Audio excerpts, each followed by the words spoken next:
हर हर महादेव। स्वागत है आप सभी का आपके अपने चैनल हरि का पंचांग में। आप इस चैनल पर सुन रहे हैं फाल्गुन मास की कथाएं, जिसमें आप सुन रहे हैं महाशिव पुराण की कथाएं। शिव पुराण की कथा सुनने से पहले आइए सुनते हैं शिव जी की एक बहुत ही सुंदर कथा। आज आप सुनेंगे शिव भक्त हरिकेश यक्ष की कथा। कथा आरंभ। प्राचीन काल में रतनभद्र नाम से प्रसिद्ध एक धर्मात्मा यक्ष गंधमादन पर्वत पर रहता था। उनके पूर्णभद्र नामक एक पुत्र उत्पन्न हुआ। अंत में अनेक भोगों को भोग कर उस रतनभद्र ने शिव ध्यान परायण होकर परम शांत शिवलोक को प्राप्त किया। पिता के शिवलोक चले जाने पर पूर्णभद्र ने संतानहीन होने से अपनी भार्या कनक कुंडला नाम की यक्षिणी से कहा, प्रिय, मुझे पुत्र के बिना यह राज्य और महल आदि अब शून्य मालूम होता है। कनक कुंडला बोली, प्राणनाथ, आप ज्ञानवान होकर पुत्र के लिए क्यों खेद करते हैं? यदि यही इच्छा है तो पुत्र मिलने का उपाय कीजिए। इस जगत में उद्यमी लोगों को क्या दुर्लभ है। जो प्राणी प्रारब्ध के भरोसे रहते हैं वह नितांत का पुरुष है, क्योंकि अपना किया हुआ कर्म ही प्रारब्ध है और कुछ नहीं। इस कारण प्रतिकूल प्रारब्ध को शांत करने के लिए समस्त कारणों के भी कारण रूप भगवान शिव की शरण में जाना चाहिए। यदि आप सर्वश्रेष्ठ पुत्र चाहते हैं तो भगवान शिव की शरण ग्रहण कीजिए। अपनी पत्नी की बात सुनकर यक्षराज ने गीत वाद्य से भगवान शिव का पूजन कर पुत्र की अभिलाषा पूर्ण की। उसका नाम हरिकेश पड़ा। पुत्र उत्पन्न होने की प्रसन्नता से उसने अनेक दान पुण्य किए। जब हरिकेश 8 वर्ष का हुआ तभी से वह खेल में धूलि का शिवलिंग बनाकर तृण आदि से उनका पूजन करता और अपने साथियों को शिव नाम से पुकारता था। वह रात दिन ही चंद्रशेखर, हे भूतेश, हे मृत्युंजय, हे नीलकंठ आदि पवित्र नामों का उच्चारण करता रहता और मित्रों को प्रेम करता हुआ बार बार इन्हीं नामों से पुकारता रहता था। उसके कान के नाम के अतिरिक्त अन्य किसी को ग्रहण नहीं करते थे। वह शिव मंदिर को छोड़कर किसी अन्य जगह नहीं जाता था। उसके नेत्र शिव के अतिरिक्त और कुछ देखने की इच्छा नहीं करते थे और उसके कान शिव नाम के अतिरिक्त अन्य किसी को ग्रहण नहीं करते थे। वह स्वप्न में भी भगवान शिव को ही देखा करता था। हरिकेश की यह दशा देखकर उसके पिता ने उसे गृह कार्य में लगाने की अनेक चेष्टाएं की, किंतु उस पर कुछ भी असर नहीं हुआ। अंत में हरिकेश घर से निकल गया। कुछ दूर जाकर उसे भ्रम हो गया और वह मन ही मन कहने लगा, हे शंकर, कहाँ जाऊं? कहाँ रहने से मेरा कल्याण होगा? यह सोचकर उसने अपने मन में विचार किया कि जिसका कहीं ठिकाना नहीं है उसका काशीपुरी ही आधार है। इस प्रकार निश्चय कर वह काशीपुरी को गया। जिस अविमुक्त क्षेत्र में पंचभौतिक देह त्याग कर प्राणों का शिव की प्रसन्नता से फिर देह से संबंध नहीं रहता, उस आनंद वन में जाकर तप करने लगा। कुछ समय बाद भगवान शिव ने पार्वती को अपना विहार वन दिखाया। वह अनेक सुगंध युक्त पल्लवों से शोभित था। शिव बोले, हे देवी, जैसे तुम मुझको बहुत प्रिय हो वैसे ही आनंदवन भी मुझे परम प्रिय है। मेरे अनुग्रह से इस आनंदवन में मरे हुए को जन्म मरण का बंधन नहीं होता, अर्थात वह फिर संसार में जन्म नहीं लेता। पुण्यात्मा के कर्म बीज विश्वनाथ की प्रज्वलित अग्नि में जल जाते हैं, उसी से फिर वे गर्भाशय में नहीं आते। काशीवासी लोगों के देहांत समय में मैं ही तारक ब्रह्म ज्ञान का उपदेश देता हूँ, जिससे वे उसी क्षण मुक्त हो जाते हैं। कलयुग में विश्वनाथ देव का दर्शन, पूजन, काशीपुरी, भगीरथी गंगा आदि का सेवन तथा सतपात्र को दान विशेष फलदायक होता है। हे देवी, काशीवासी सदा मुझ में ही बसते हैं, इससे मैं उनको अंत में संसार सागर से पार कर देता हूँ। यह मेरी प्रतिज्ञा है। इस तरह वार्तालाप करते करते भगवान शिव उस स्थान पर गए जहां हरिकेश समाधि लगाए बैठा था। उसको देखकर पार्वती जी ने कहा, भगवान, यह आपका तपस्वी भक्त है। इस समाधिस्थ भक्त को वर देकर इसका मनोरथ पूर्ण कीजिए। इसका चित्त केवल आप में ही लगा है और इसका जीवन भी आपके ही अधीन हो। पार्वती की बात सुनकर भगवान शिव उसके पास गए और उन्होंने समाधि में स्थित उस हरिकेश को हाथ से स्पर्श किया। दया सिंधु का स्पर्श पाकर उस यक्ष ने आंखें खोलकर अपने सम्मुख प्रत्यक्ष अपने अभिष्ट को देखा। गदगद स्वर में यक्ष ने कहा कि हे शंभु, हे पार्वती पते, हे शंकर, आपकी जय हो। आपके कर कमलों का स्पर्श पाकर मेरा यह शरीर अमृत रूप हो गया। इस प्रकार प्रिय वचन सुनकर भगवान शिव बोले, हे यक्ष, तुम इसी क्षण मेरे वर से मेरे क्षेत्र के दंडनायक हो जाओ। आज से तुम दुष्टों के दंडदायक और पुण्यवानों के सहायक बनो और दंडपाणी नाम से विख्यात होकर सब उद्भट गणों का नियंत्रण करो। मनुष्यों में सत्य अर्थ नाम वाले संभरम और उद्भरम, ये दोनों गण सदा तुम्हारे साथ रहेंगे। तुम काशी वासी जनों के अन्नदाता, प्राणदाता, ज्ञानदाता बनो और मेरे मुख से निकले तारक मंत्र के उपदेश से मोक्षदाता होकर नियमित रूप से काशी में निवास करो। भगवान शिव की कृपा से वहीं हरिकेश यक्ष काशी में दंडपाणी के रूप में स्थित हो गया और भक्तों के कल्याण में लग गया। हर हर महादेव, हर हर महादेव। आप सुन रहे हैं हरि का पंचांग चैनल पर फाल्गुन मास की कथाएं। आज आप सुनेंगे फाल्गुन मास की कथा, जिसमें शिव महापुराण की विद्वेश्वर संहिता का अध्याय 8 आप श्रवण करेंगे। तो आइए श्री गणेशाय नमः, श्री गणेश जी का नाम लेकर आरंभ करते हैं। सभी ऋषि श्री सूत जी से बोले, उत्तम व्रत का पालन करने वाले सूत जी, शिवलिंग की पूजा कैसे करनी चाहिए, कृपया हमें बताइए। श्री सूत जी ने कहा, ब्राह्मणों, सभी कामनाओं को पूर्ण करने वाले लिंग के स्वरूप का मैं तुमसे वर्णन कर रहा हूँ। सूक्ष्म लिंग निष्कल होता है और स्थूल लिंग सकल। पंच अक्षर मंत्र को स्थूल लिंग कहते हैं। दोनों ही लिंग साक्षात मोक्ष देने वाले हैं। प्रकृति एवं पौरुष लिंग के रूपों के बारे में एकमात्र भगवान शिव ही जानते हैं और कोई नहीं जानता। पृथ्वी पर 5 लिंग हैं, जिनका विवरण मैं तुम्हें सुनाता हूँ। पहला स्वयंभू शिवलिंग, दूसरा बिंदु लिंग, तीसरा प्रतिष्ठित लिंग, चौथा चरलिंग और 5वां गुरुलिंग। देव ऋषियों की तपस्या से संतुष्ट होकर उनके समीप प्रकट होने के लिए पृथ्वी के अंतर्गत बीज रूप में व्याप्त हुए भगवान शिव वृक्षों के अंकुर की भांति भूमि को भेद कर नादलिंग के रूप में व्यक्त हो जाते हैं। स्वतः प्रकट होने के कारण ही इसका नाम स्वयंभू लिंग है। इसकी आराधना करने से ज्ञान की वृद्धि होती है। सोने चांदी भूमि वेदी पर हाथ से प्रणव मंत्र लिखकर भगवान शिव की प्रतिष्ठा और आह्वान करें तथा 16 उपचारों से उनकी पूजा करें। ऐसा करने से साधक को ऐश्वर्य की प्राप्ति होती है। देवताओं और ऋषियों ने आत्मसिद्धि के लिए पौरुष लिंग की स्थापना मंत्रों के उच्चारण द्वारा की है। यही प्रतिष्ठित लिंग कहलाता है। किसी ब्राह्मण अथवा राजा द्वारा मंत्र पूर्वक स्थापित किया गया लिंग भी प्रतिष्ठित लिंग कहलाता है, किंतु वह प्राकृतिक लिंग है। शक्तिशाली और नित्य होने वाला पौरुष लिंग तथा दुर्बल और अनित्य होने वाला प्राकृत लिंग कहलाता है। लिंग नाभि, जीभ, हृदय और मस्तक में विराजमान आध्यात्मिक लिंग को चर लिंग कहते हैं। पर्वत को पौरुष लिंग और भूतल को विद्वान प्राकृत लिंग मानते हैं।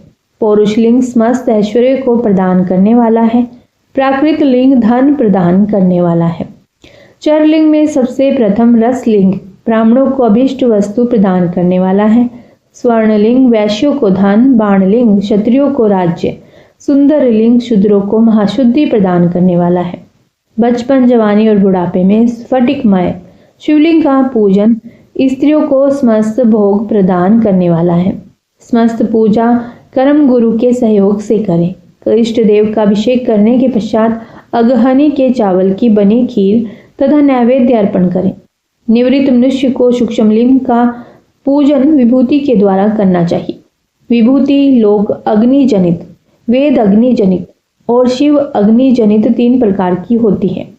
लोक अग्नि जनित अर्थात लौकिक भस्म को शुद्धि के लिए रखें। मिट्टी, लकड़ी और लोहे के पात्रों को धान्य, तिल, वस्त्र आदि की भस्म से शुद्धि करते हैं। वेदों से जनित भस्म को वैदिक कर्मों के अंत में धारण करना चाहिए। मूर्तिधारी शिव का मंत्र पढ़कर बेल की लकड़ी जलाएं।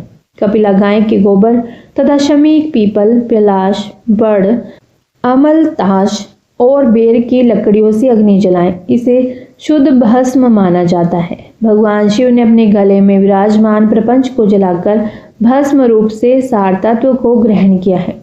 उनके सारे अंग विभिन्न वस्तुओं के सार रूप हैं। भगवान शिव ने अपने माथे के तिलक में ब्रह्मा, विष्णु, रुद्र के सार तत्व को धारण किया है। सजल भस्म को धारण करके शिव जी की पूजा करने से सारा फल मिलता है। शिव मंत्र से भस्म धारण कर श्रेष्ठ आश्रमी होता है।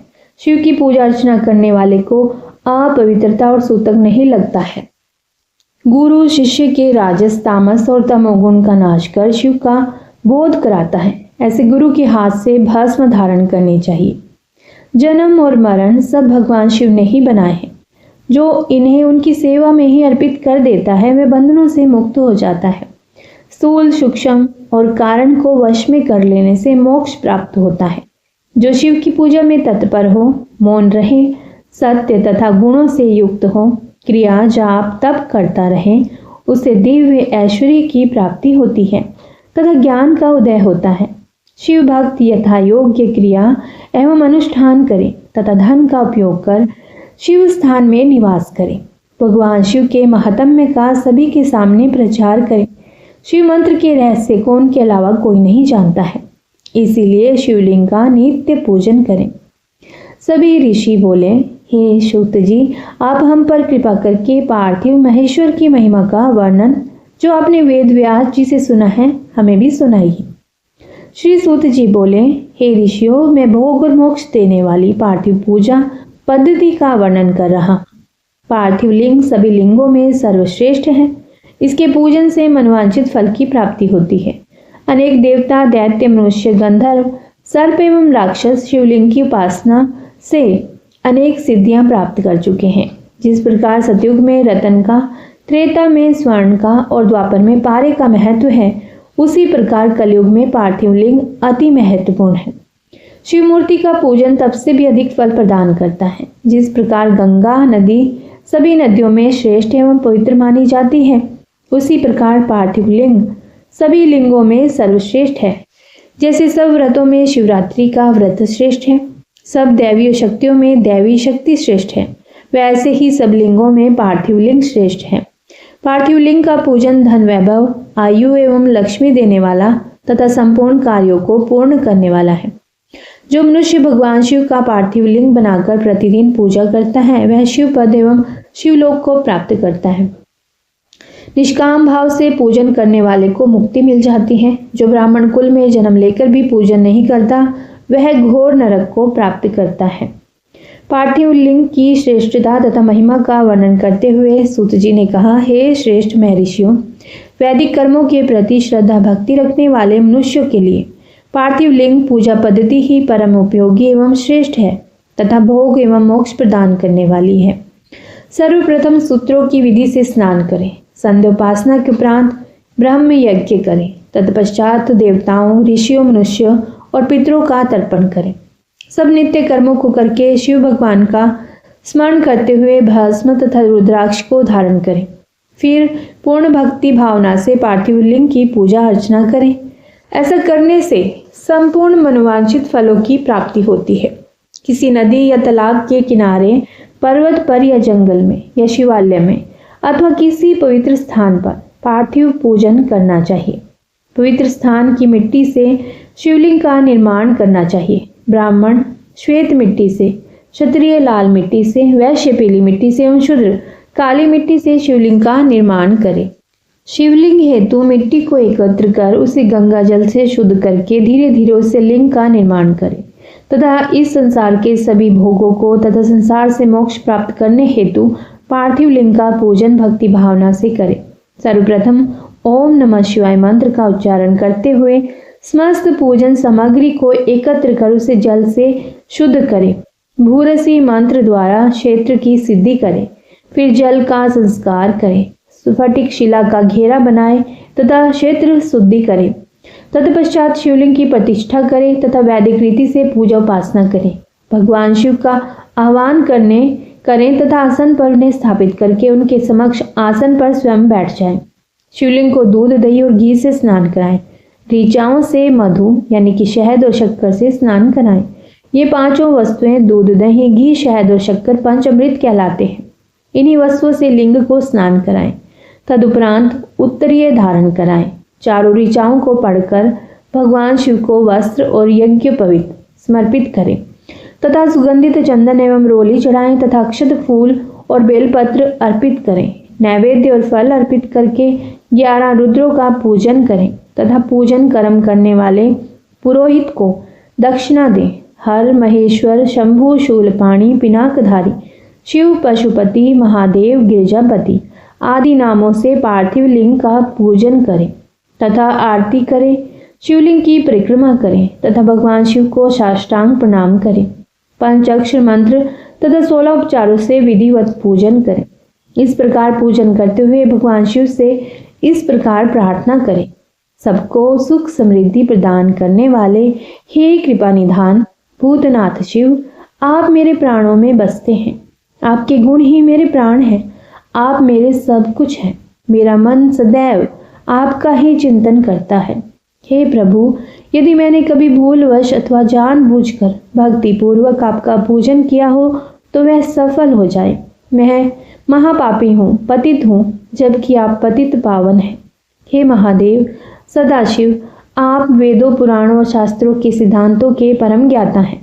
अब तक कोई भी आपको पूर्ण रूप से नहीं जानता, फिर भला मुझे जैसा पापी मनुष्य आपको कैसे जान सकता है। हे महेश्वर, मैं पूर्ण रूप से आपके अधीन हूँ। हे प्रभु, कृपा कर मुझ पर प्रसन्न होइए और मेरी रक्षा कीजिए। इस प्रकार प्रार्थना करने के बाद भगवान शिव को फूल अक्षत चढ़ाकर प्रणाम कर आदर पूर्वक विसर्जन करें। हे मुनियों, इस प्रकार की गई भगवान शिव की पूजा भोग और मोक्ष प्रदान करने वाली एवं भक्ति भाव बढ़ाने वाली है। हर हर महादेव। शिव की कृपा आप सभी पर बनी रहे। माता पार्वती आप सभी पर अपनी कृपा दृष्टि बनाए रखी, सभी की संतानों को दीर्घायु प्रदान करे, सद्मार्ग पर चलने की प्रेरणा दे, सभी के जीवन में सुख और समृद्धि का वास हो। फाल्गुन मास महात्म का 8वां अध्याय संपन्न हुआ। इससे आगे का अध्याय आप अगली वीडियो में सुन सकेंगे। यदि यह वीडियो आपको अच्छी लगी हो तो इसे लाइक और शेयर जरूर कीजिएगा और कमेंट बॉक्स में लिखिएगा हर हर महादेव। ओम नमः शिवाय।